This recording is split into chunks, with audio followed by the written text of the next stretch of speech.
Ryan here, Air Force Velocity Stacks. Today I'd like to show the world a little bit about what we're doing here and what we're discovering with different stack lengths and the dynamics of the changes when we run one stack versus another stack, and the horsepower increases, the torque increases. Some guys say, you know, we'll just put a stack on there and that's good enough. It's funny to me that you'll spend $2,000 on an exhaust system and then you can buy a stack which makes twice the power or 3 times the power than an exhaust system. And this is probably the best bang for your buck, putting the right stack on your motorcycle. And what I've done over the years is I brought in every engine combination there is, and I've tested what length needs to be on what motorcycle, okay?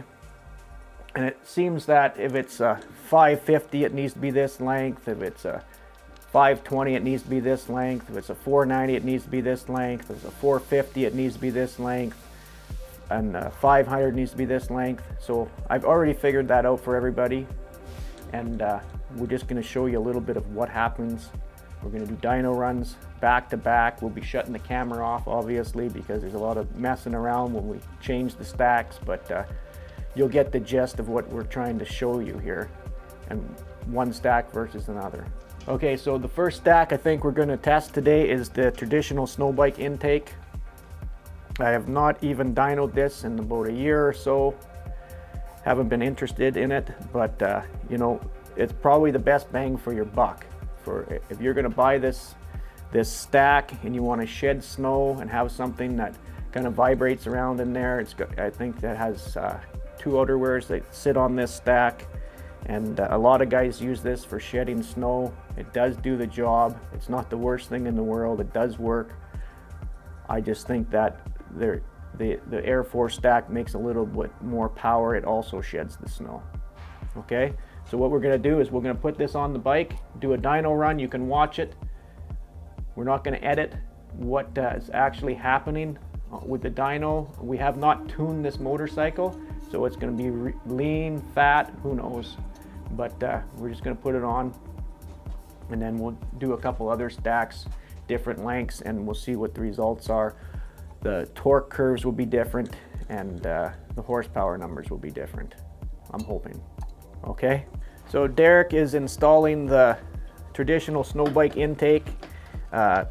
We got the cold air temperature sensor. It's going to be just hanging out at the side there for all of our tests, and it's very easy to install this stack. This motorcycle is a 550. We have the stock exhaust on it. I got a Super Trap muffler on it, but it's a stock exhaust. It's the port on the motor is a stock port. It has a crawler cam and a PR2 box. Well, plus we have a 14-to-1 piston in it. We're running it on just pump gas. So that's just the basic setup that we're doing, so you guys understand what's happening here. We actually did really well with this bike before we even made it a 550. It was making 61 horsepower and a whole bunch of torque. Now it's a 550, you can see the difference. All we did is change the jug and the piston. We got more horsepower, more cubic inches. Makes sense, right? Perfect.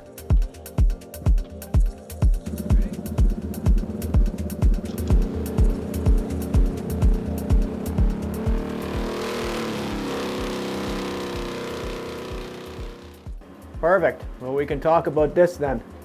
So the traditional stack made 40.2 foot-pounds of torque and 65 horsepower. Surprisingly 65 horsepower. So what we're going to do is we're going to put the Air Force stack on now, one of them, and we'll compare the differences in the torque gains and the horsepower gains. But what we're really looking at is trying to improve torque, because torque is what's turning that track continually.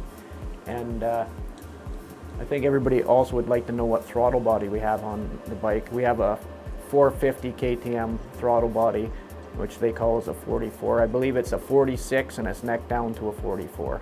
That's what's on the bike. It's not a huge throttle body. It's not that easy, this one. Right about there. Perfect. So this is the Air Force stack. This is a 2.5-inch spacer, and let's see what it does.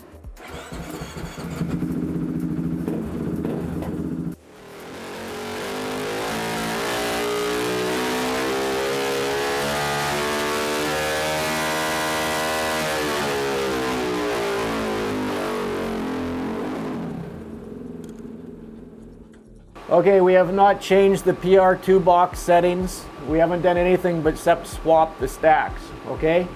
Now this is really interesting because the world gets so confused about horsepower, and when people are, how much horsepower does it make? How much horsepower does it make?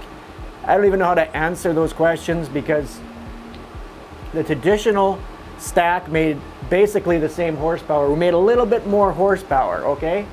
But that's always at the peak.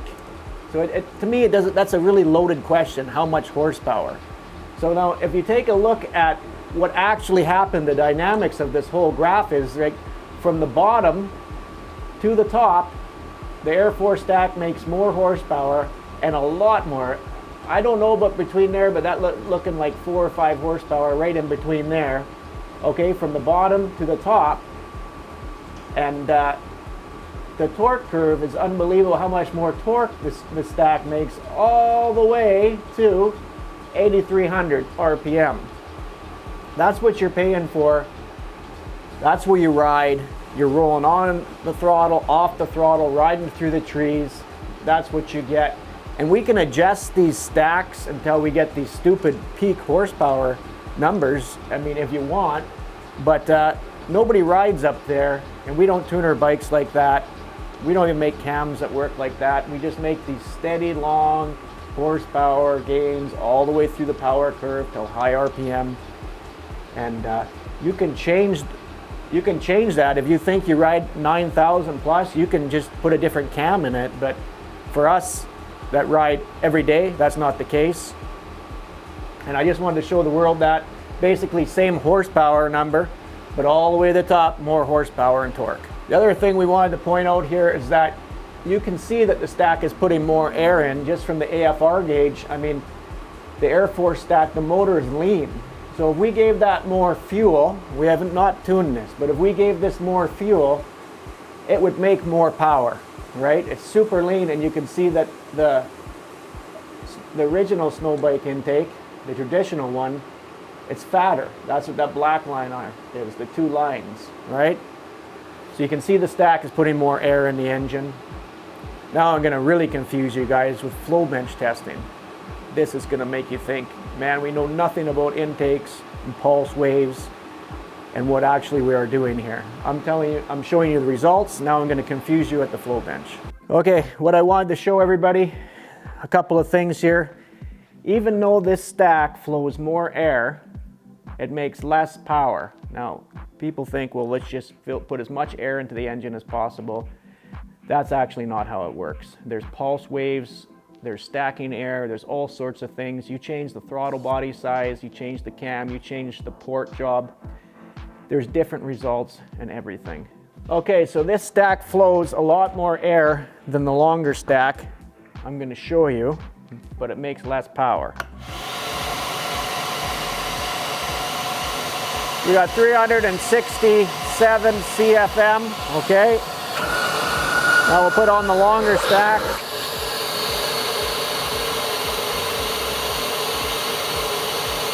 $359. Okay, so that's 7 CFM basically difference. It's telling you mathematically, this puts more air in there, it should make more power, but it doesn't. So what is this stack actually doing?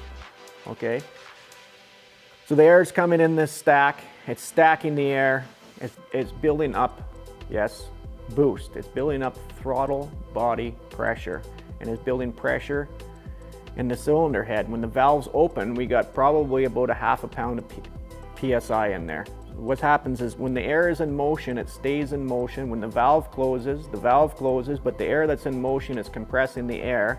That's what's giving you the horsepower increase. But there's also a pulse wave that's trying to leave. The longer stack is catching that pulse wave. It can't leave because the stack is so long, and then your result is a horsepower increase.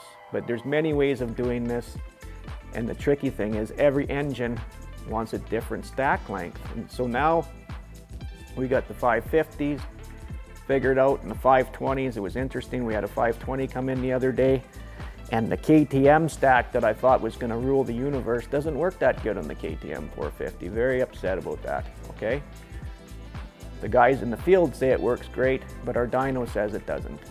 and I don't own a 450, so I gave a bunch of stacks out, and they're giving me feedback saying it works really good, wish we had ECU, whatever, okay? So then, for shits and giggles, we grabbed this KTM stack that I designed for the 450s that doesn't work that good. We put it on the 520. It was 6 horsepower more torque everywhere.